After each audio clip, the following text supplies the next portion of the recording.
watu wengine hata kama Yesu mwenyewe angekuwepo wasingeupata msaada, kwa sababu uwepo wa Yesu ni jambo la kwanza, kukubali msaada wake ni jambo la pili. Msalabani Yesu amesulubiwa. Kuna mwizi mmoja mkono wa kushoto na kuna mwizi mwingine mkono wa kulia ambaye amesulubiwa na Yesu. Mwizi yule afanyavyo satakufa tu, si yuko msalabani? Kwani ana hasara gani kusema anampokea Yesu? Kwa sababu hata kama asipompokea Yesu si atakufa tu. Ana hasara gani? Nataka ujiulize. Mwizi mmoja yuko tayari ameshasulubiwa na wakienda msalabani hawatokagi hai. Huyu mwizi wa mkono wa kushoto anamwambia wewe kichaa kabisa.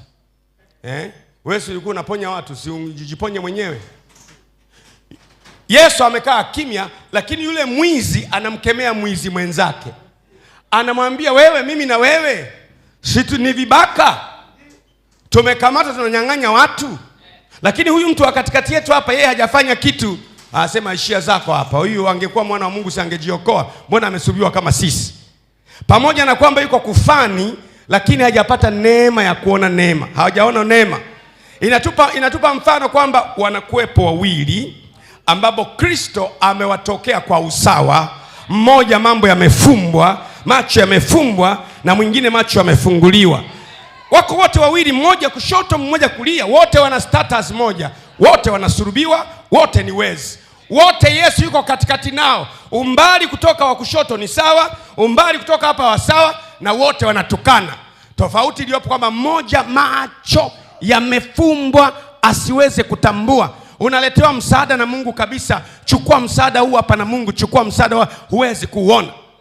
Mimi nilikuwa nawaambia wakati fulani, wakati tulikuwa wachache sana, miaka ile ya zamani, miaka kama 25 hivi 26, nawaambia kuna wakati itakuwa ni ngumu kuonana. Tuzungumzeni sasa hivi, kama una neno sema. Mtu hawezi kuona. Msaada ukiwa karibu na wewe huwa unafumbwa macho usiuone. Paka msaada ukiwa mbali ndio unagundua, ningalimwambia.